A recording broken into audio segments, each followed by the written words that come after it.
Salam keluarga Malaysia. Saya Bumawin bersama anda untuk berita Pagi Sarawak edisi Khamis 10 Mac.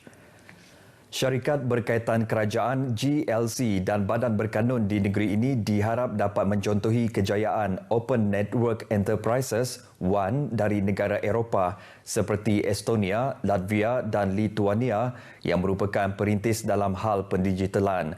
Premier Sarawak Datuk Patinggi Tan Sri Abang Johari Tun Nopeng berkata, organisasi korporat itu telah memulakan rangkaian 5G, liputan jalur lebar yang komprehensif dan perkhidmatan pentadbiran dalam talian yang diperluas. Jelasnya negara Baltik adalah makmal ujian yang sesuai untuk e-kerajaan, keselamatan, teknologi maklumat, blockchain dan banyak lagi perkembangan digital yang berkemungkinan membentuk dunia dalam masa terdekat. Justru Sarawak wajar mencontohi dan mengguna pakai projek transformasi digital tersebut untuk mencapai kelebihan daya saing. Berucap pada majlis perasmian Forum Kepimpinan Digital di Kuala Lumpur, Premier Sarawak turut menggesa Pejabat Setiausaha Kewangan Negeri untuk bekerjasama dengan Pusat Kecemerlangan Prestasi Sarawak sebagai sekretariat bagi memudah cara dan menjalankan lebih banyak program pembinaan, keupayaan serta sidang kemuncak korporat digital. Teks ucapan beliau dibacakan oleh Timbalan Premier Dato' Amar Douglas Ugambas. Forum dan program ini bukan sahaja menyediakan peluang yang amat baik untuk mengenal pasti amalan terbaik, tetapi yang paling penting mewujudkan ruang untuk rangkaian terus dan pemindahan pengetahuan. Tambah Premier Sarawak lagi, untuk berkembang maju dalam era digital dan pandemik, tiada satu organisasi boleh bertahan sendirian. Sehubungan dengan itu, model perniagaan baharu, ciptaan bersama dan perkongsian pintar adalah antara langkah yang terbaik. Kerajaan Gabungan Parti Sarawak sentiasa prihatin dengan keperluan infrastruktur seperti kemudahan jalan raya, bekalan air bersih dan bekalan elektrik untuk keselesaan penduduk negeri ini, termasuk di kawasan pedalaman. Menteri di Pejabat Premier Sarawak Datuk John Siki Tayai memberitahu di kawasan Penyarai Kakus, kerajaan telah menyediakan bekalan elektrik menggunakan tenaga solar supaya masyarakat di luar bandar dapat menikmati bekalan elektrik 24 jam.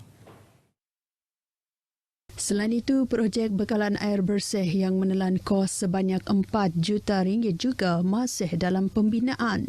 Tambahnya lagi, sejumlah 1.5 juta ringgit turut diluluskan oleh Jabatan Kerja Raya bagi membaiki dan menaik taraf jalan yang rosak menuju ke Penyarai.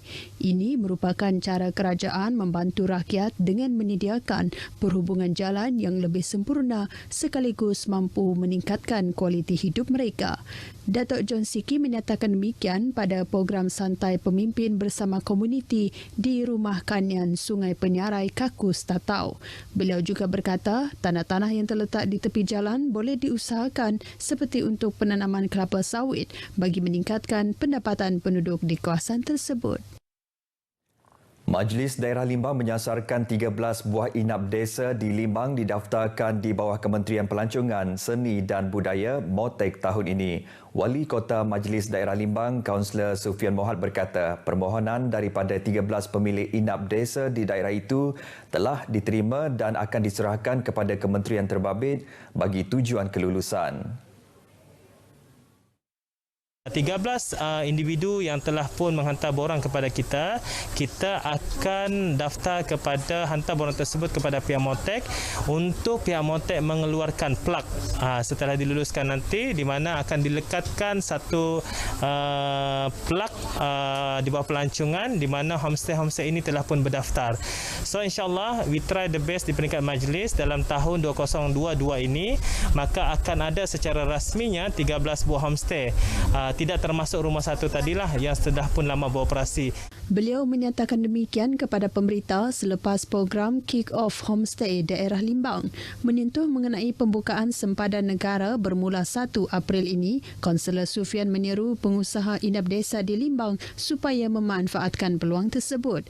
Ini termasuk membuat persiapan awal dari pelbagai aspek, antaranya segala kelengkapan yang terdapat di inap desa masing-masing perlu dalam keadaan terurus dan bersedia untuk menerima kehadiran pelancong. Tambahnya lagi, lagi limbang antara kawasan yang berpotensi untuk dikunjungi berikutan kedudukannya yang strategik berhampiran dengan negara jiran Brunei Darussalam selain menghubungkan laluan ke Lawas, Miri dan Sabah.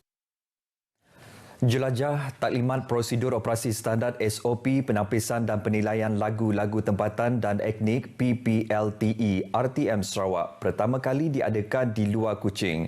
Menurut penolong pengarah urusan rancangan dan rakam Hanah yang juga pengerusi PPLTE RTM Sarawak, Yahya Sulaiman, taklimat itu diadakan supaya pihak panel penapisan dan penilaian lagu dapat bertemu secara langsung dengan penggiat seni seperti komposer, penulis lirik dan penyanyi.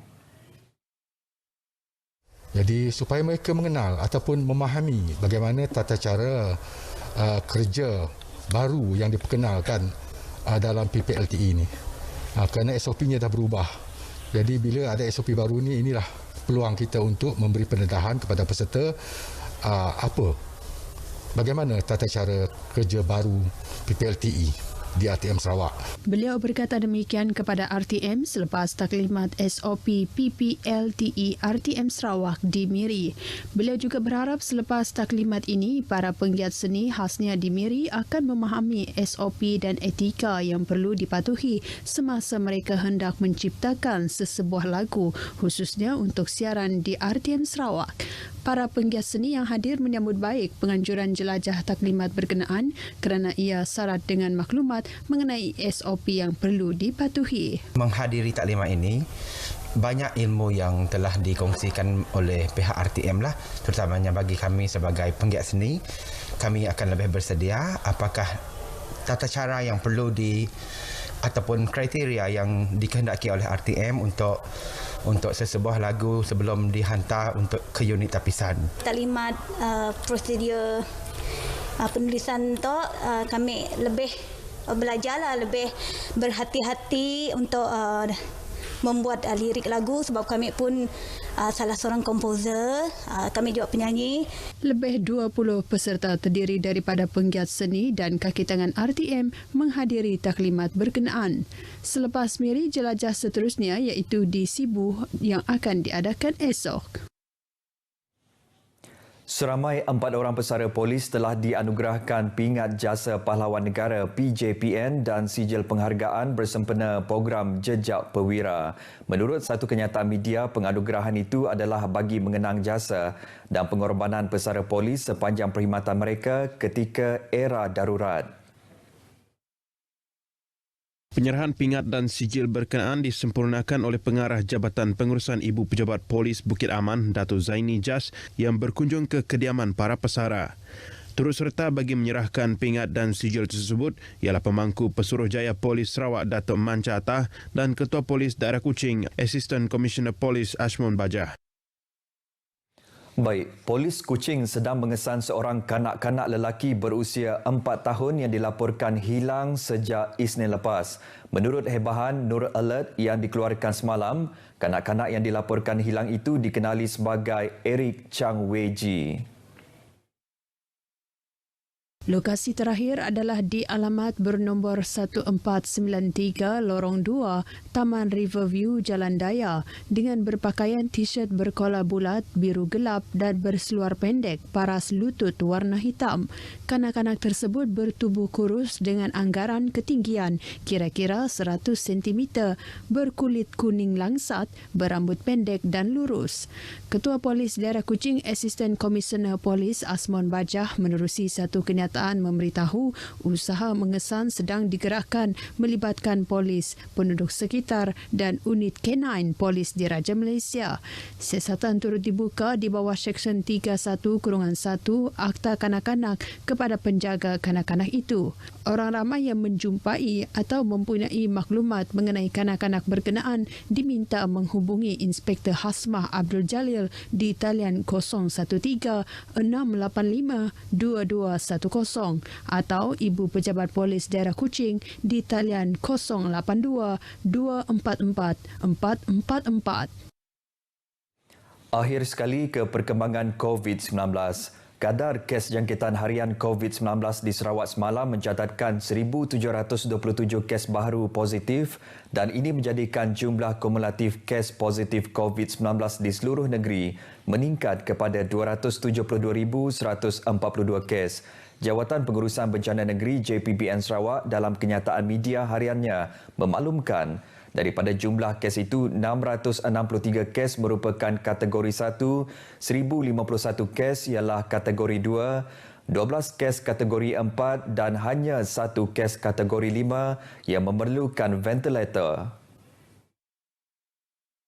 Daerah Kuching merekodkan jumlah kes tertinggi iaitu 584 kes, diikuti Miri 281, Sibu 193 kes, Bintulu 115 dan Samarahan 100 kes. Manakala daerah lain seperti Serian, Bau serta Limbang melaporkan kurang daripada 100 kes. Hanya Bukit Mabong dan Tanjung Manis daripada 40 daerah di seluruh negeri ini tidak merekodkan sebarang kes baru semalam. Selain itu, 2 kes kematian akibat COVID-19 turut dilaporkan semalam melibatkan seorang lelaki berusia 72 tahun di Kapit dan seorang perempuan berusia 60 tahun di Muka yang masing-masing mempunyai sejarah komorbid. JPBN juga mendedahkan 1 kluster baru dicatatkan semalam iaitu kluster Citra Warna Kuching menjadikan 4 kluster aktif di Sarawak setakat ini. Ia merupakan kluster komuniti melibatkan kes-kes yang terlibat secara langsung dengan program Citra Warna Keluarga Malaysia 2022 di tebingan Kuching pada 24 hingga 27 Februari lepas. Kes indeks dikenal pasti sebagai seorang lelaki warga negara tempatan berusia 45 tahun yang didapati positif melalui saringan individu bergejala pada 27 Februari di sebuah hospital perubatan swasta di Kuching. Ramai 58 kontak rapat telah dikenal pasti dengan 21 daripadanya didapati positif. Terdapat juga 24 kes positif yang bukan daripada kluster ini namun dipercayai mempunyai sejarah pergerakan menghadiri program tersebut. Justru orang awam yang mempunyai sejarah menghadiri program Citra Warna Keluarga Malaysia dinasihatkan untuk membuat saringan kendiri sekiranya mengalami sebarang tanda atau gejala. Baik saudara, sekian berita Pagi Sarawak edisi Khamis 10 Mac. Keluarga Malaysia, layari portal berita RTM di berita.rtm.gov.my untuk perkembangan sahih sepanjang masa. Salam hormat dan jumpa lagi.